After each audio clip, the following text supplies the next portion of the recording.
Olá, seja bem-vindo ao programa Repórter Saúde. Nosso tema sempre falando sobre saúde, especificamente hoje qualidade de vida relacionada à água. Para a gente falar a respeito desse assunto, nós vamos conversar com o Dr. Marco Marcondes. Dr. Marco, antes da gente começar a falar sobre a água, eu gostaria então um pouco de saber da sua especialidade, por que o senhor adotou essa linha um pouco diferenciada, um pouco mais nova da medicina tradicional? Bem, na verdade, na medicina tradicional, às vezes a gente não consegue resolver os problemas dos pacientes. Quase que a totalidade do tratamento convencional se foca no tratamento de sintomas, na sintomatologia. É como se fosse um balcão de farmácia. Você trata a dor, trata a inflamação, trata as coisas iminentes. Por exemplo, você está com náusea, vômito e dor abdominal, por um problema de gastroenterite, comer uma comida lá que estava contaminada. Se você for ser atendido, você vai tomar um remédio para dor, um remédio para cólica, um remédio para febre e assim por diante. Não trata o que causou, mas o que causou foi bactéria. Tá, mas por que eu peguei uma bactéria? Ah, porque tua imunidade está baixa. Mas por que minha imunidade está baixa? Aí volta-se a tratamento mais de nutrição, vitaminas, minerais, aminoácidos e principalmente a parte mental e emocional. Vamos imaginar assim, um remédio antihipertensivo, né? Se você for ver em física, a hipertensão, maravilhosamente entendida pela medicina, é feita como vaso comunicante. Se você tem um vaso comunicante, vamos imaginar assim, uma mangueira de jardim. Se você quer aumentar a pressão da mangueira, você tem duas maneiras. Ou você diminui o calibre da mangueira, bota o dedão na frente, ela já espirra longe, porque aumenta a pressão, ou você aumenta o volume, né? Você abre mais a torneira. Então, pensando nesse lado, o que a medicina fez para diminuir a pressão de um vaso comunicante, de uma artéria? Ou ele diminui volume, dando diurético, ou aumenta o calibre do vaso, dando vasodilatador, né? Com grandes efeitos colaterais. Os diuréticos perdem minerais, perdem íons como o potássio, por exemplo, não só o potássio, mas muitos outros íons, magnésio também. E os vasodilatadores têm efeitos colaterais também. Geralmente, os inibidores da ECA ou os vasodilatadores, eles acabam dando falta de ar, tosse. O coração fica com limite de frequência, então a pessoa começa a andar mais rápido, o coração não acelera tanto para diminuir o ritmo cardíaco, né, para diminuir a pressão, e aí acaba o paciente tendo vários sintomas e vários sinais clínicos de desagrado do efeito colateral do remédio. Tá? Mas é maravilhoso. Agora, por que a pessoa fica hipertensa? Né? Qual é a causa da hipertensão? Normalmente a causa da hipertensão é a esclerose, que esclero quer dizer duro, é a esclerose dos vasos. O vaso endurece e aí ele não tem a mesma elasticidade que tinha antes. É um sinal de envelhecimento, né? A esclerose, então, é o processo de envelhecimento. Sem dúvida. A esclerose é um processo nítido de envelhecimento. E tem como parar esse processo? Tem, existe como você diminuir até, digamos assim, não só parar a evolução, porque lembra assim que o envelhecimento é uma coisa crônica evolutiva. Sempre está piorando. Né? Você envelhece desde quando você nasce? Desde que nasce. Até se você pensar bem, até antes de nascer. Até no útero você já está envelhecendo. Né? As causas do envelhecimento, os 5 pilares do envelhecimento, são, primeiro, os radicais livres, que a medicina ortomolecular estuda isso há muitos anos. Muito se fala em radical livre. Bioquimicamente ou quimicamente, dá para a gente traduzir isso num português um pouco mais popular? O que é o radical livre? Vamos falar num português mais difícil, então, primeiro. Tá? O radical livre é quando uma molécula tem um elétron valente, um elétron dispareado. Tá? Esse radical livre, para você parear o elétron, porque ele tem que ficar pareado... Pareado é manter 2, porque ele é ímpar, né? Ele tem que ser par. Ele tem que estar pareado, por isso que é par. Quando ele fica ímpar, fica sozinho, ele vai procurar um par. Só quando ele procura um par, ele vai tirar um par do outro, vai deixar o outro livre, vira uma cascata. O que acontece com isso? Acontece que a pessoa vai oxidar. Só para dar um exemplo popular, oxidação é, por exemplo, quando você corta uma maçã. Você cortou a maçã e deixou ela exposta ao oxigênio, ela oxida, ela enferruja. Né? Vamos imaginar assim que você pegou uma maçã, que ela oxida rapidamente, você passa um limão na face que foi cortada, você vai ver que ela não fica marrom, não fica enferrujada, não fica oxidada. Por quê? Porque o limão tem vitamina C. E a vitamina C é um poderoso antioxidante. Qualquer cozinheiro sabe disso. Se cortar qualquer coisa que vai enferrujar, que vai oxidar, ele passa limão e para de enferrujar, para de oxidar. Né? No corpo da gente também. Por exemplo, quando você toma a vitamina C, eu estou dando só um exemplo bem popular, porque tem muitos melhores antioxidantes do que a vitamina C, mas a vitamina C é um antioxidante. A vitamina C é a que doa aquele elétron que está dispareado. É ela que doa. Está faltando? Está aqui, ó. Pronto, acabou a briga. Tá? Então, essa oxidação faz envelhecer, faz causar as doenças degenerativas. Tá? As doenças do envelhecimento. Então, a primeira coisa que a gente começa, e mais uma coisa, quando a gente é bem jovem, a gente tem bem mais antioxidante.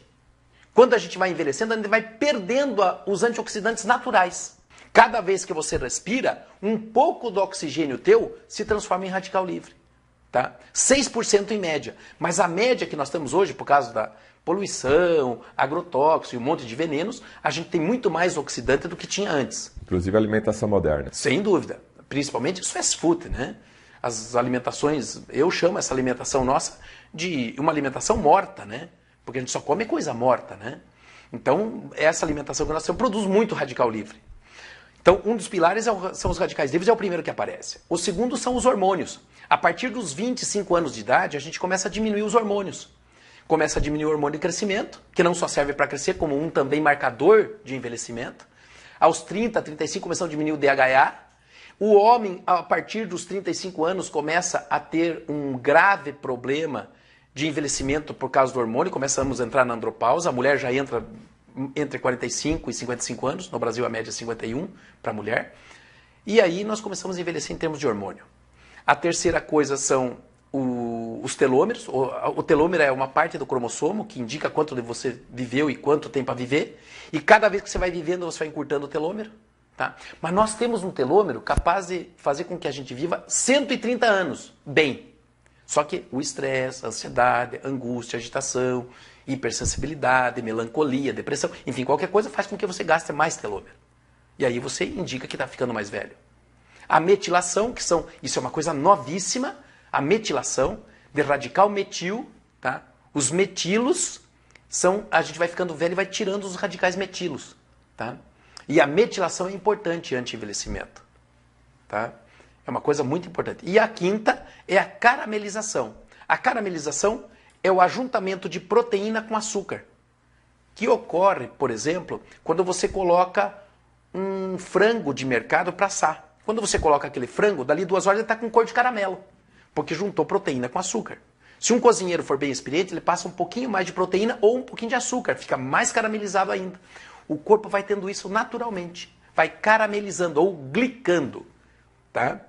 Essa glicação, voltando ao início, é a causa da esclerose dos vasos, que esclero, lembra que eu falei que era duro. Ele vai endurecendo o vaso, aumentando a pressão e tal. Então essas são as causas do envelhecimento.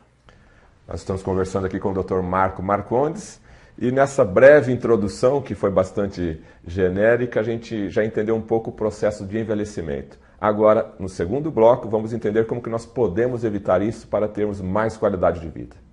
Estamos de volta com o programa Repórter Saúde. Nosso convidado de hoje, Dr. Marco Marcondes. Estamos falando sobre qualidade de vida e a importância da água nesse processo de envelhecimento com qualidade de vida.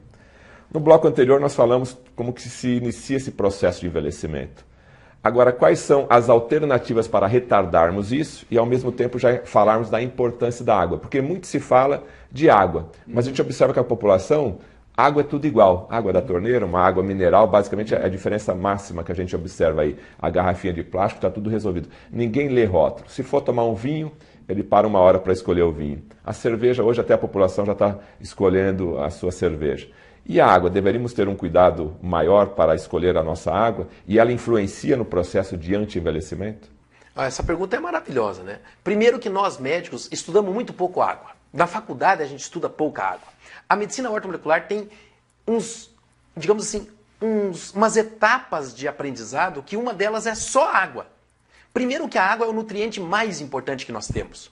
Todo mundo sabe que um ser humano tem de 60% até 85% de água. Água é um nutriente? É um nutriente, é o mais importante nutriente. Tá? E mesmo o nutricionista não aborda sobre a água, é isso que é interessante. O nutricionista aborda sobre várias coisas de nutrição, principalmente sobre calorias, sobre uma série de coisas, mas não fala da água. Todo mundo se resume a falar que tem que tomar 2 litros de água por dia, e ponto. Exato, e não fala que tipo de água é e que tudo que é água é igual. E é o contrário. O estudo, como eu falei para você, o estudo da ortomolecular tem várias etapas de estudo só da água. Por isso que é importante a água nesse processo, não só anti-envelhecimento, como também em saúde. tá? Não só para prevenir o envelhecimento. Por exemplo, o médico não sabe, por exemplo, você já foi num médico que te orientou sobre água? Não, nunca. Não, né? Então nós médicos precisamos orientar sobre água. A água tem algumas propriedades dentro do corpo da gente. Como eu falei para você, nós podemos ter de 60% até 85% de água. Um bebezinho tem muito mais água do que um velho. A gente vai envelhecendo e vai desidratando.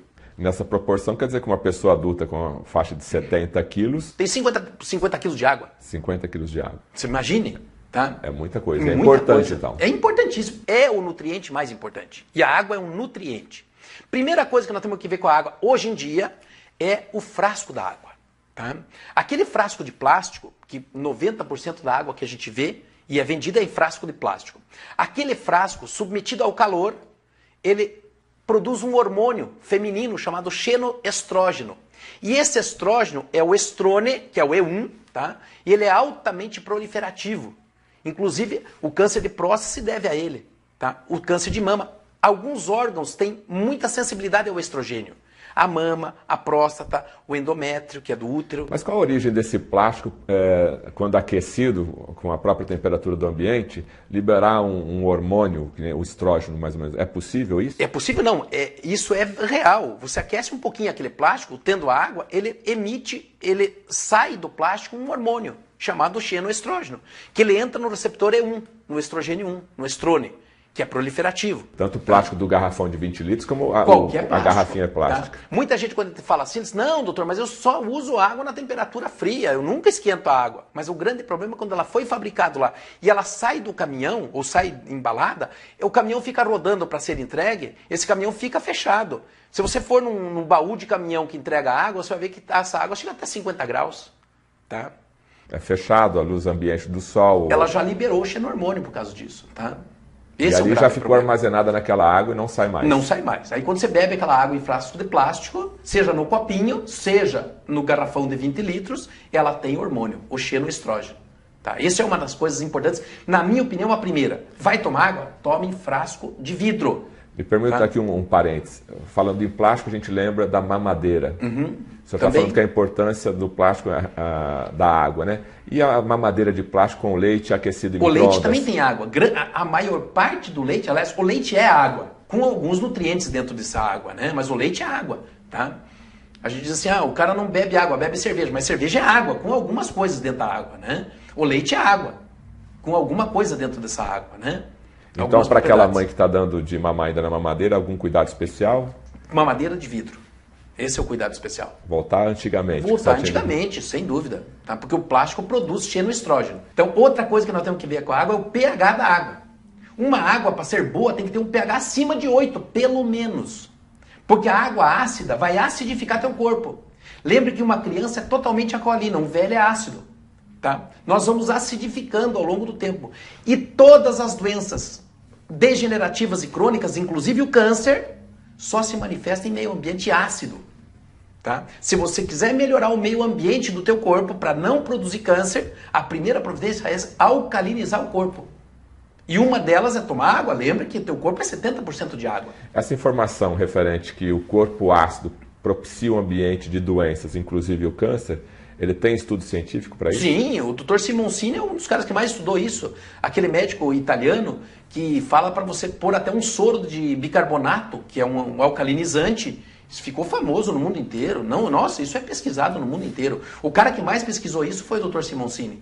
Então, o pH é muito importante e água ácida, então, e tem hoje água ácida no mercado? Como que a gente consegue observar ou não? A maioria da água é ácida. A maioria da água é ácida, tá? Lembrar que o pH ideal para uma água, para você beber, é acima de 8. É obrigatório, todo frasco de água, ter lá o pH da água.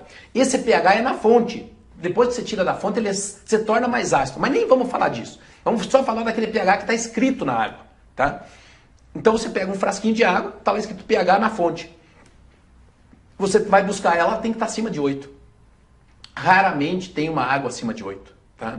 Eu não vou falar aqui de marca de água, nem a que é boa, nem a que é ruim, tá? Porque vai virar propaganda. Eu não quero fazer isso. Eu só quero dizer para você que o ideal é ter uma tecnologia, e existe já isso até no Brasil, tá? Depois nós podemos falar sobre isso. São filtros que alcalinizam a água e dão propriedades específicas para a água, voltado a esse estudo. Tá? E quando você toma essa água, o corpo agradece? Nossa, maravilhosamente.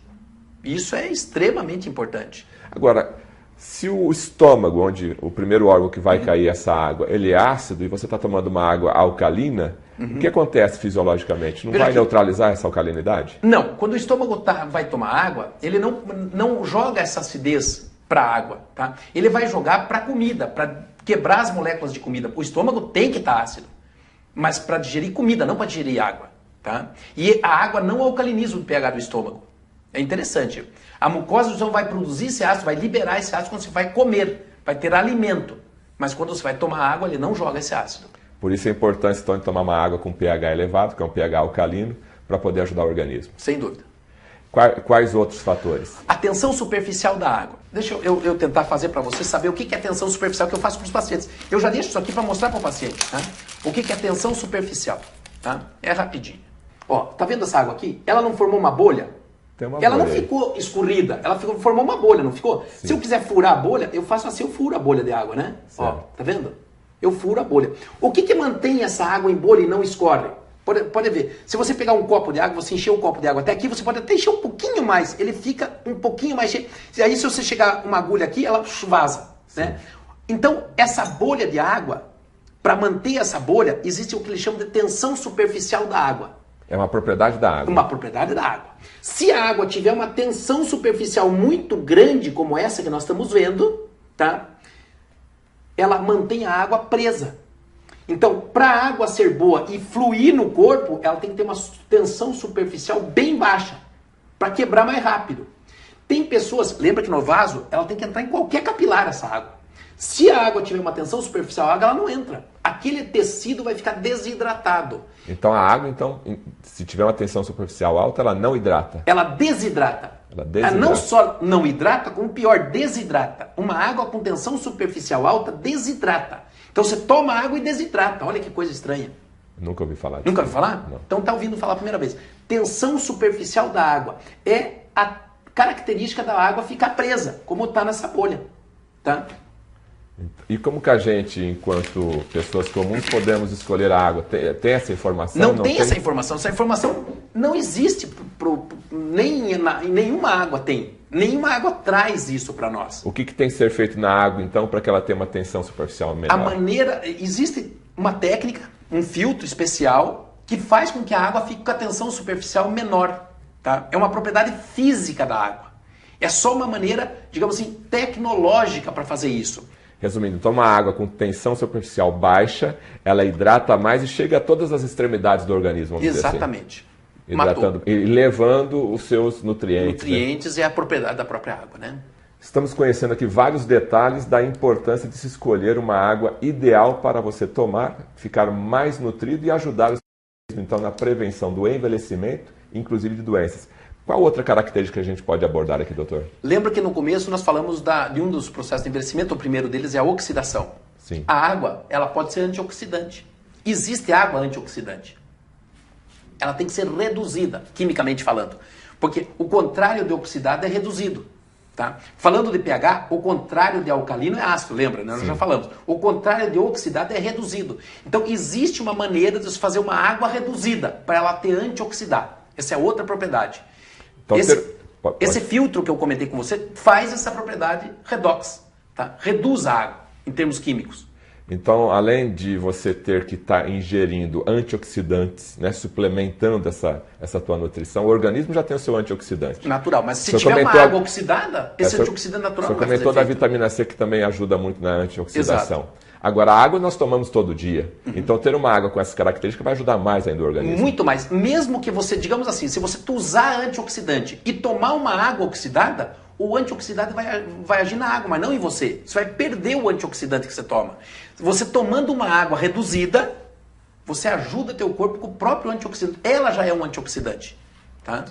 Deixa eu dar um exemplo aqui até familiar. Em casa usa-se muito tomar chá, que tem propriedades antioxidantes. Como o chá verde, por chá exemplo. Verde, por exemplo. Se eu colocar esse chá verde numa água, que nem você falou, uma água ácida, uma água comum, filtrada simplesmente para eliminar bactérias. Quando eu coloco esse chá verde numa água ácida, numa água comum, o chá verde vai estar fazendo aquele processo de antioxidante? Não. Veja aqui, no caso do pH, o próprio chá vai virar ácido, né? Que vai ficar ruim. Em termos de pH é isso, mas em termos de oxidação, que o chá verde tem alguns antioxidantes, o antioxidante ateanina é um dos mais importantes, tá? Tem vários outros antioxidantes no chá verde e outros chás também, mas se você colocar uma água oxidada, esse antioxidante que tem no chá, ele vai antioxidar a própria água. E não vai servir como antioxidante para o teu corpo. Lógico, você já vai tomar uma água menos oxidada, mas não vai agir como antioxidante para o teu corpo. Então você toma na expectativa de 100% daquele chá te ajudar antioxidante. Ele então vai ali já ajudar. metade já ajudou, ficou na água. Acho que bem mais da metade, depende da água. Se ela for muito oxidada, provavelmente toda a propriedade antioxidante do chá vai ficar preso na tentativa de reduzir a água. Então a importância dessa água, a água ideal, vamos dizer assim, ela vai ajudar em toda a sua parte de suplementação de nutrição, do chá. Então você tem que ter uma água ideal para fazer a sua mistura do chá, do seu alimento. Para cozinhar, para fazer chá, para fazer mamadeira, para diluir o leite em pó, para qualquer coisa. Não somente para tomar. Não só para tomar, porque não é a água, bem na verdade, que a gente toma é pouco. Aquele copão d'água que você toma é raro, a não ser que você venha de uma academia, alguma coisa. Mas normalmente você usa muita coisa que tem água. A comida que você toma, a comida que você come tem água, porque ela é cozida em água, né? O chá, o café, a mamadeira que você faz com leite em pó. Tudo à base de água, né? Tudo à base de água. Outra característica da água? Outra característica da água que nós comentamos que é a condutibilidade.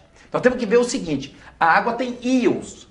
Dizem que a água filtrada em filtro de osmose reversa deixa a água pura, sem nada. Realmente a água fica morta, porque a água tem que ter íons. E os íons são minerais que têm valência elétrica, porque a água tem que ter eletricidade, tem que ter íons. Muitas águas do mercado já sabem disso. Eles fazem uma filtragem, até por osmose reversa, tiram tudo da água, deixam a água lá completamente morta e adicionam íons para a água. Tá? Existe água assim, tá?